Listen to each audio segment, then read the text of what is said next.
Karamo, you are my only hope. Yeah, I've been thinking about Karamo a lot because I need to ask him for a favor. So I'm going to ask him for a favor. But I'm also going to make this video recalling Karamo and some recent recollections. So Karamo Brown is launching his own show. You should check it out. Coming out this September. It's a TV show, talk show. It's going to be awesome. Great, amazing guy. And he also is a member of the Queer Eye team and does makeovers as part of a kind of second iteration of Queer Eye for the Straight Guy, of LGBT guys who make over people who are in transition. I know I need a makeover, right? But I don't. That's just me in reality. It's like I just make over myself. See? But Karamo came up to me about a couple of years ago, and I was out in the club with somebody else doing something else. No, I just went to go get snacks, to be honest with you. I like getting snacks when we're at the club. I don't really like loud music, but I do like dancing, so it's like I dance, then I get snacks, then I dance some more, and then I get more snacks. It's like a good, balance for me, snack getting. So I had just gotten back from getting snacks, and, this gentleman tapped me on the shoulder and looked really familiar, and I was like, oh, it's Karamo from that show Queer Eye, which I've never watched, but I've always thought, good for you, Queer Eyes, good. Be queer. And I had thought he looked a little familiar, but many years had gone by between the first time that he and I had met, when I was helping to run a Black LGBT group called Black with a Q, PLA Qu E, which kind of launched in '99 as another group by a Black lesbian queer woman, I believe, named Rachel, who had launched something I think called Qu E, which was like for queer African Americans at UCLA. So I believe Rachel had launched that in '99. I mean, this is like kind of hearsay of people being like, oh, I heard this, but then they dropped out. That was kind of how it was for you as a Black LGBT person at UCLA, was you'd hear about people in the past having done something but leaving because the school, So we started Black with a Q to try to have a space for Black LGBT people and really also be part of a space that had been growing out of the Latino LGBT group called La Familia at UCLA. And La Familia is one of the oldest Latino LGBT student groups, I believe. I think it was founded in the 80s.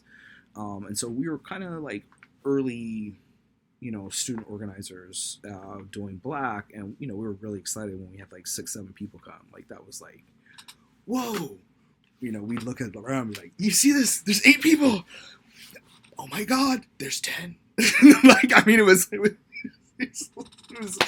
we were so excited. And we'd always be like, listen, we will totally ignore you on campus. Like, we don't even know you. We only know you here. We was really trying to be really thoughtful about people. But one thing we had was that Black folks would find out about our student group who were not students and come.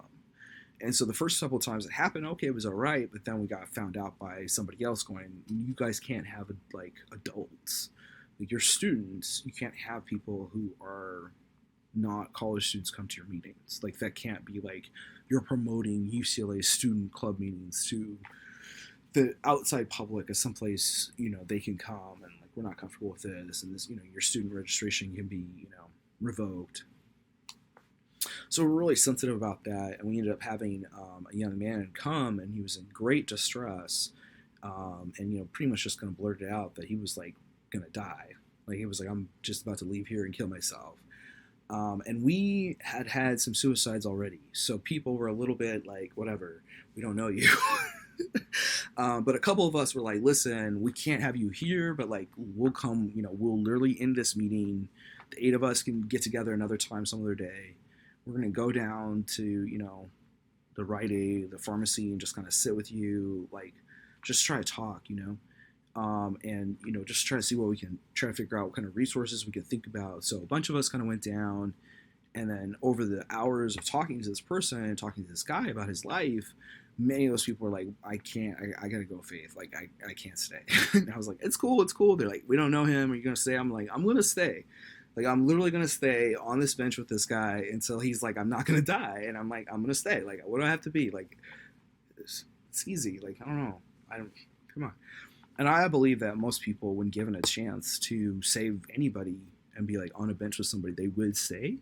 Like, I really do feel like it's important for people to know that oftentimes there are chances that if you run into somebody who's feeling not so well, that you can help them find a way to feel better, and not that you're doing it, but that they do it, and you're just like hanging out and help them on that road, right? But having that encouragement can sometimes make all the difference for somebody who is teetering on the edge. And so I've seen that, like, Ti years ago had done it for somebody in Atlanta, where they were like, Ti wants you to live, and the guy was like, for real? Like, and it's like, yo, like, if you are somebody, you could, you don't even have to be anybody. And so that was kind of my experience with this guy. But like I said, he wasn't from our school, so we couldn't be like, come back. And like, this is kind of not around with cell phones. Nobody really had a phone or anything like that. So we didn't really stay in touch with him. And so we were just kind of knew him as the boy from the bench. And for like, kid you not, like a decade after this, people would be like, whatever happened with that guy from the bench? Like, and we really didn't know. So, come to find out, I was in a club, and it was like, what is that called? Hot Rabbit? It was a real hot club, though. It's a good little club, though. Good dancing. Some real good dancing. In New York. And was in a VIP section, because I was with somebody who was VIP. And, I get this tap on the shoulder, and he's like, Karamo, it's me. It's you, right? And I'm like, yes, it is me. I am Faith. I am Faith Cheltenham.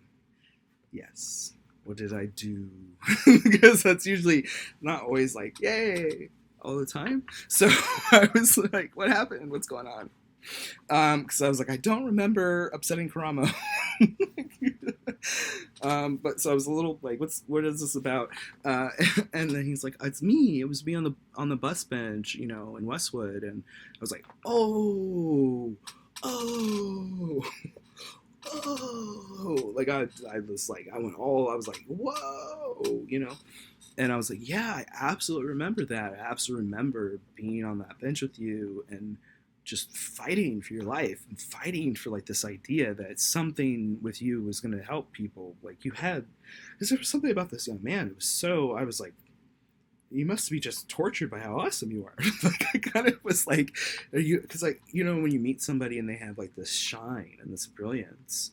And so I was just thinking of all these people, and I was just like pulling shit out of my ass. Like, Essex Hempfield, what about him? I was like, he's dead now. He wants you to die. Like, I mean, I went every punch, that we could for this young man. And I would hope that other people would too, for Black LGBT people who are feeling sad or feeling down, that our history of our people and the ones that came before us can often be the ones who can save us now.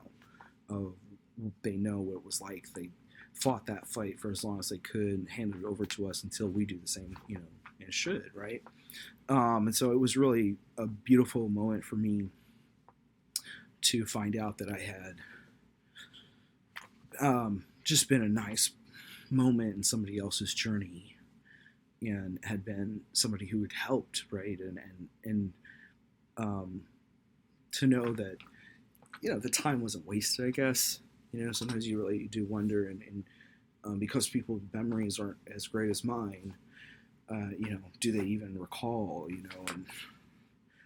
and sometimes they do, so, and these are kind of some of the stories about those recollections or those reconnections, and how grateful I am to still be alive. And I have to admit that this year, I felt like I'm more on the bench than I've ever been on, in the sense of trying to manage, a world of memories and a world of life that were extraordinarily unexpected. And, I'm really grateful, ultimately in the end, that happened. And that when I meet sad people, sometimes I say to them, I met this sad guy once, and he was on a bench, and we had this talk, and then he came up to me later. It turned out he was Karamo. You seen that show? And they go, oh my God. And somebody told me recently, oh no, I read that story in his book. Wow. I go, okay, well, I'm glad you're reading that. I'm glad you're working. I'm always glad when people are working on feeling better. And it's so good to see him and other people doing that work on being like, you can feel awesome. It's out there. All right. God bless.